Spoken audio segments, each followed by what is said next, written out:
नमस्कार, मी प्रज्ञा भगत. आपला आवाजमध्ये आपल्या सर्वांचं मनपूर्वक स्वागत. सध्या राज्यभर एकच विषय जोरदार गाजतोय, तो म्हणजे शेतकरी संप. जगाचा पोशिंदा अर्थात बळीराजाने संपाचे हत्यार उपसत थेट सरकारलाच आव्हान दिलंय. का आली शेतकरी राजावर ही वेळ? काळ्या मातीत घाम गाळणाऱ्या या कष्टकऱ्यांचा उद्रेक जुन्नर तालुक्यासह राज्यभरात का दिसून येतोय? त्यांच्या आंदोलनाची दाहकता आणखी उग्र रूप का धारण करू लागली आहे? अशा अनेक प्रश्नांवर आपला आवाजच्या संडे स्पेशल मध्ये आम्ही प्रकाश टाकणार आहोत. आज आपण पाहणार आहोत आपला आवाजचा स्पेशल शो, लढाई बळीराजाच्या अस्तित्वाची अर्थात दाहकता संपाची.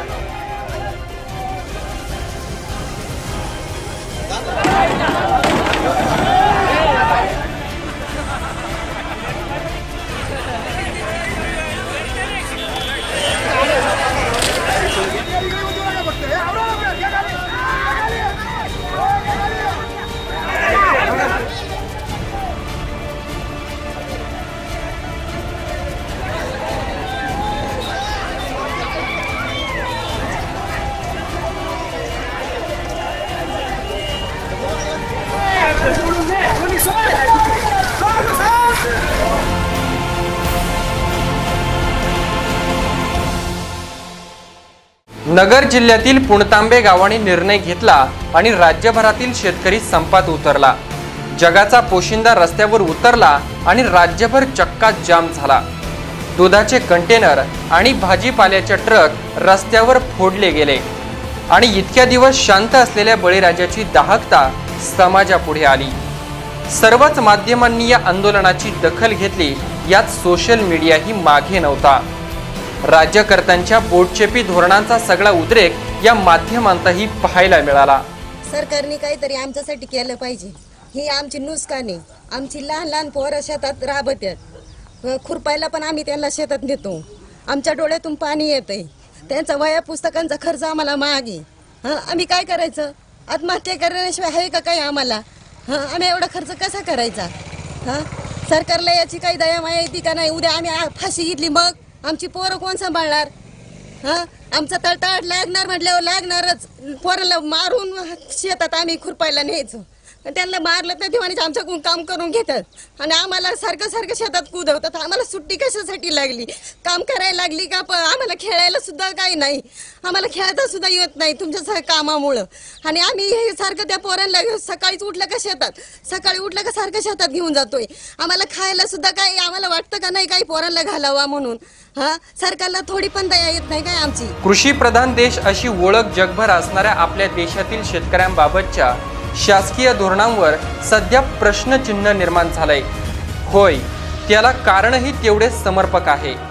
महाराष्ट्र राज्यातील तमाम शेतकरी बांधव अस्तित्वाच्या लढाईसाठी अखेर रस्त्यावर उतरलाय. कष्टाला योग्य मोबदला आणि शेतमालास उत्पादन खर्चाच्या आधारावर बाजारभाव एवढीच बळीराजाची रास्त मागणी. मात्र सरकार बळीराजाला दाद देत नसल्याने त्याचा उद्रेक राज्यभर दिसून आलाय. या नैसर्गिक आपत्तीमुळे तर शेतकऱ्याचं नुकसान होतच आहे. परंतु गेल्या 3 वर्षापासून आपण पाहतोय कुठल्याच पिकाला, मग द्राक्ष असेल, डाळिंब असेल, ऊस असेल, केळे असेल किंवा अन्य तरकारी पिकांमध्ये, मग या ठिकाणी कांदा पीक फार मोठ्या प्रमाणात आपल्या भागात घेतलं जातं. कांदा पीक असेल किंवा टोमॅटो पीक असेल. मग टोमॅटो पिकामध्ये काही अडचणी त्या ठिकाणी निर्माण होत्यात. टोमॅटो पीक घेत असताना टोमॅटो पिकाचा भांडवली खर्च अतिशय मोठ्या प्रमाणात होत असतो. मग त्यामध्ये मल्चिंग पेपर आथरावा लागतो, ठिबक सिंचन संच बसवावा लागतो, फार मोठ्या प्रमाणात औषधं त्या ठिकाणी फवारावे लागतात रोग आणि किडीसाठी. आणि मग हे करत असताना एवढा मोठा खर्च, भांडवली खर्च त्या टोमॅटो पिकासाठी होत असताना जर बाजार मिळाला नाही किंवा बियाणं निकृष्ट दर्जाचं जर लागलं तर शेतकऱ्याचं फार मोठं नुकसान त्या निमित्तानं होत असतं. आणि म्हणून गेल्या 3 वर्षापासून प्रत्येक पिकामध्ये अशा प्रकारचं नुकसान होत आहे. मग त्या ठिकाणी अनेक लोक म्हणतात की शेतकऱ्यांनी शेतीपूरक उद्योग किंवा व्यवसाय केले पाहिजे. कुक्कुटपालन असन, शेळीपालन असन किंवा दुग्ध व्यवसाय असन. पहिलंही सरकार त्याच पद्धतीचं होतं, आताचंही सरकार त्याच पद्धतीचं आहे. फरक एवढा झाला आहे, येत्या ह्या 2-3 वर्षाच्या कालखंडामध्ये बऱ्यापैकी नैसर्गिक आपत्ती जास्त प्रमाणात येत आहेत. त्याचप्रमाणे ज्या काही शासकीय कृषीसाठी ज्या योजना होत्या, मग नॅशनल हॉर्टिकल्चर मिशन असेल किंवा नॅशनल हॉर्टिकल्चर बोर्डाच्या ज्या योजना असतील राष्ट्रीय फलोत्पादन अभियानासारख्या, तर त्या योजना प्रभावीपणे या ठिकाणी राबवल्या जात नाही. ज्या शेतकऱ्यांना खऱ्या अर्थाने त्याचा लाभ मिळाला पाहिजे त्या शेतकऱ्यांना तो लाभ मिळत नाही.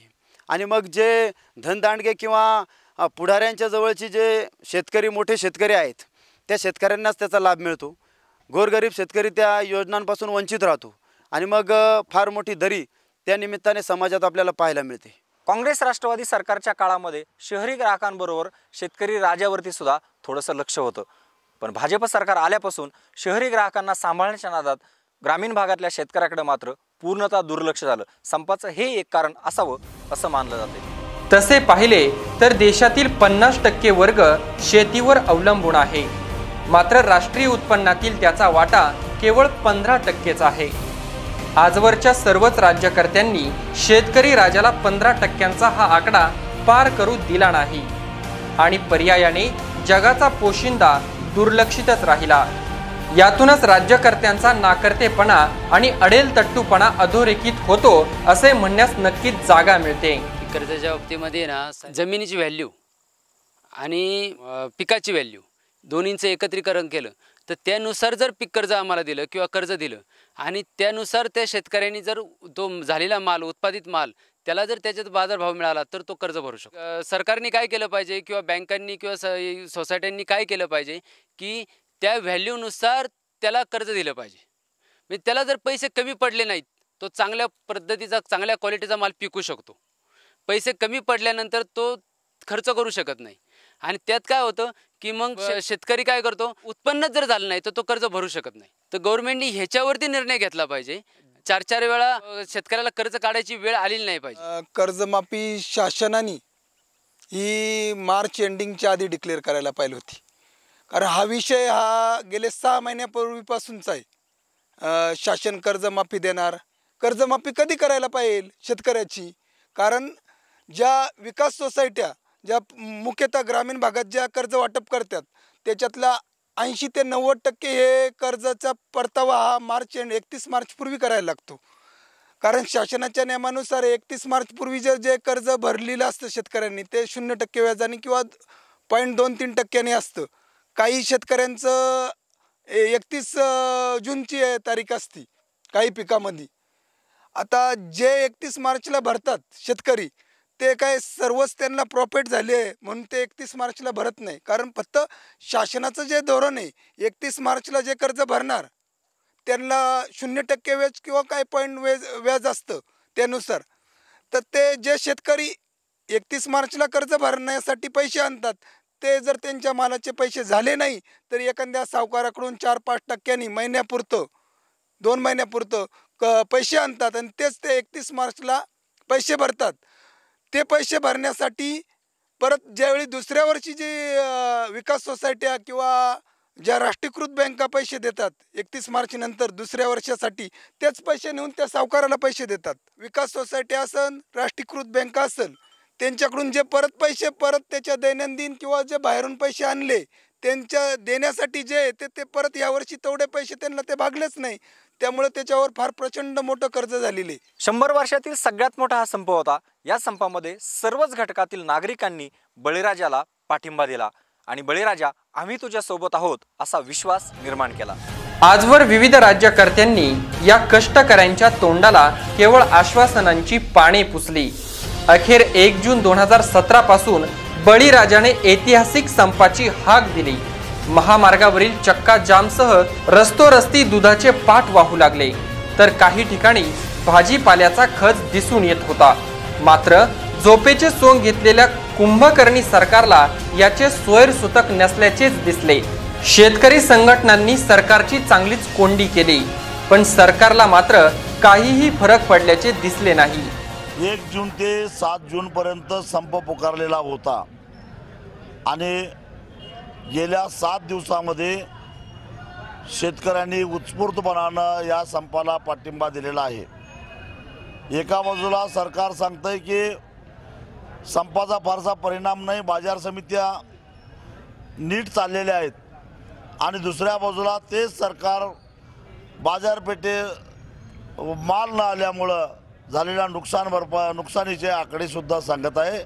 यातूनच सरकार व्यक्त करत असणाऱ्या अंदाजाचा भोंगळपणा लक्षात येतो. शेतकऱ्यांनी आपला शेतीमाल विकायला नकार दिलेला आहे. अनेक ठिकाणी शेतीमालाच्या वाहतुकीला शेतकऱ्यांनी अडथळे आणलेले आहेत. दुधाची मोठी टंचाई निर्माण झालेली आहे. दूध उत्पादक शेतकऱ्यांनी दूध पुरवायला नकार दिलेला आहे. हे सरकार अडचणीत आलेलं आहे. एवढंच नव्हे तर हे सरकार घाबरलेलं सुद्धा आहे. फक्त आव आणतंय की आपण घाबरलेलो नाही, पण हे सरकार घाबरून गेलेलं आहे. 7 दिवस सुरू असलेल्या या संपामध्ये काही राजकारण्यांनी आपली पोळी भाजून घेतली. सरकारची मोठी कोंडी झाली, शहरी ग्राहक नाराजही झाले. पण या संपानंतर एवढी मोठी कोंडी होऊन आता तरी सरकारचं बळीराजाकडे लक्ष जाईल का, हाच प्रश्न या निमित्ताने उपस्थित केला जातोय. एकट्या जुन्नर तालुक्यातून विविध 25 प्रकारचा भाजीपाला मुंबईसह इतरत्र पाठवला जातो. कृषी विभागाच्या माहितीनुसार उन्हाळी हंगामात जुन्नर तालुक्यात मोठ्या प्रमाणात भाजीपाला आणि फळबागांची लागवड केली जाते आणि संप काळ हा नेमका शेतकऱ्यांच्या दृष्टीने महत्त्वाचा काळ होता. जुन्नर तालुक्यामध्ये 4 धरणं असल्यामुळे पाण्याची उपलब्धता ही उन्हाळी हंगामामध्ये बऱ्यापैकी आहे. या उन्हाळी हंगामामध्ये नगदी पिकामध्ये, भाजीपाला पिकामध्ये सर्वात महत्त्वाचं पीक आहे. त्याच्यामध्ये टोमॅटो, भेंडी, कारली, फुलकोबी आणि कोबी या पिकांची लागवड मोठ्या प्रमाणात केली जाते. टोमॅटोचं साधारणतः लागवड ही 2 ते 2.5 हजार हेक्टरच्या क्षेत्रात आहे. भेंडी साधारणतः 200 हेक्टरच्या आसपास आहे. कोबी फ्लावर ही 350 ते 400 हेक्टरच्या आसपास आहे. त्याचप्रमाणे याच्यामध्ये जनावरांच्या चाऱ्यासाठी सुद्धा मका असेल, ल्युसर्न घास असेल याची चांगल्या प्रकारे लागवड होत असते. आणि ही जी लागवड झालेली असते उन्हाळी हंगामामध्ये हा साधारणतः पिकांचा काढणीचा पिरियड असतो. साधारणतः जून ते 15 जुलैपर्यंत काढणीचा पिरियड असल्यामुळे पिकांचे बाजारभावही लोकांना चांगले मिळत असतात. त्यामुळे या पिकांकडे लागवडीचा कल जास्त असतो जुन्नर तालुक्यातील. टोमॅटो आणि भाजीपाला हा काढणीचा हंगाम असल्यामुळं ह्या संपाच्या काळामध्ये निश्चितच शेतकऱ्यांना त्याचं नुकसान सहन करावं लागलेलं आहे. उन्हाळी हंगामामध्ये भाजीपाला लागवड होते तो हा काढणीचा पिरियड असल्यामुळे या संपाच्या कालावधीमध्ये शेतकऱ्यांना नुकसान निश्चितच झालेलं आहे. मात्र संप सुरू झाला आणि हातातोंडाशी आलेला शेतमाल नाईलाजाने बांधावरच सोडून द्यावा लागत असल्याचे चित्र सध्या जुन्नर तालुक्यात सर्वत्र पाहायला मिळाले. शेताच्या बांधावर फक्त फेकून दिलेला भाजीपाला आणि हताश बळीराजा पाहायला मिळतोय. संप मिटला असला तरी बळीराजाच्या शेतातल्या मालाचं मात्र मोठ्या प्रमाणावर नुकसान दिसून येतंय. जुन्नर तालुक्यात उन्हाळी हंगामात मोठ्या प्रमाणात टोमॅटो, काकडी, कोथिंबीर व मेथीची लागवड केली जाते. मात्र 5 दिवस तोडणी न झाल्याने हे सगळे पीक खराब झालंय. त्यामुळे खराब झालेली फळं तोडणी करून शेताच्या बांधावर फेकण्याची आणि थोडाफार चांगला असलेला माल बाजारपेठेत पाठवण्याची सगळी लगबग सुरू आहे. कोथिंबीरीला फुले येऊ लागल्याने मागणी घटली असून जुडीला फक्त 2 रुपये भाव मिळतोय. का फेकल्या काकड्या? मोठाले झाले ना.